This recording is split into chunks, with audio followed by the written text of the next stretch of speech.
rin. So, why at least 6 months, Doc? Unsay naa behind that, Doc? At least 6 months kasi ang breast milk is enough.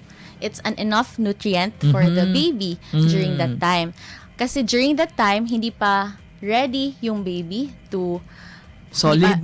to have their solid food. Hindi pa ready yung kanilang gastrointestinal tract or even ang kanilang swallowing reflex during the before 6 months. So there should be a time na breastfeeding lang talaga tayo. So, kung mag-breastfeeding karon si mama or naay buntis rondok na minaw tas naga-desire siya gyud to exclusively breastfeed ng iyang anak, Dok. Usually, Dok, pila ka unsa ba kadugayon, Dok, para mag-breastfeed kay ako advocate po gani kay mag 4 years old naman akong anak pero naga-breastfeed paghihapon ko hangtod. Kuan gid ba, Dok? Ideally, how long ba gyud? Unsa ba gyud kadugay ang mama nga magpa-breastfeed? Actually, it depends on the mother.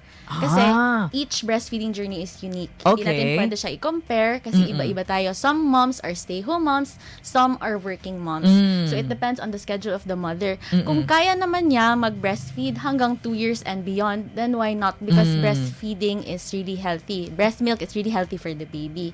If hindi naman kaya, hindi naman natin maipipilit sa ibang mothers, syempre, hindi din dapat ma-disappoint yung mom as long as she did her best naman to try to breastfeed her baby. Nga naman, Doc Micah, nga ang exclusive breastfeeding is best para sa mother and the child. Ano sa mga top reasons, Doc?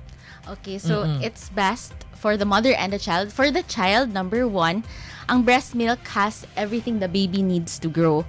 So, ito ay sapat na pagkain na at laging handa. Meaning, hindi mo na kailangan mag-prepare. Yes. You just mag-sterilize, let the baby latch sa breast mo at meron na siyang food. Second is, it helps protect your baby against illnesses and infection. Maiiwasan nito ang mga sakit tulad ng malnutrition, mga infection, o pagtatae. Kasi, adapted well ang baby sa breastfeeding, sa breast milk as compared to formula milk.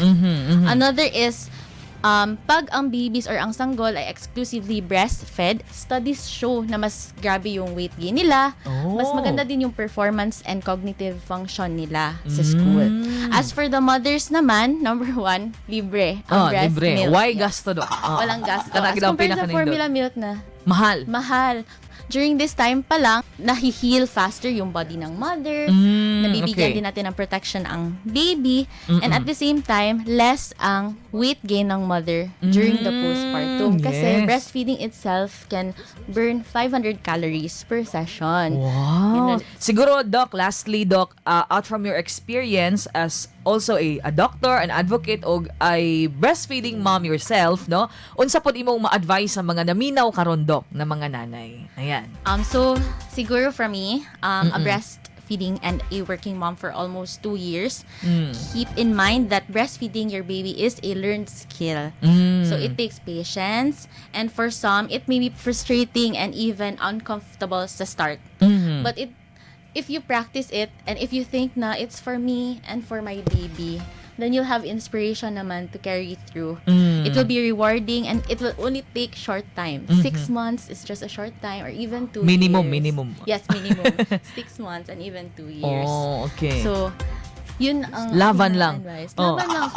Kung nag-work, pwede namang mag-pump sa work para meron silang milk pa rin. Pagdating sa bahay, pwede namang mag-latch pa rin. Pero yun na nga, iba-iba ang journey natin. Yes. Hindi natin ma-compare kasi iba-iba din yung work natin.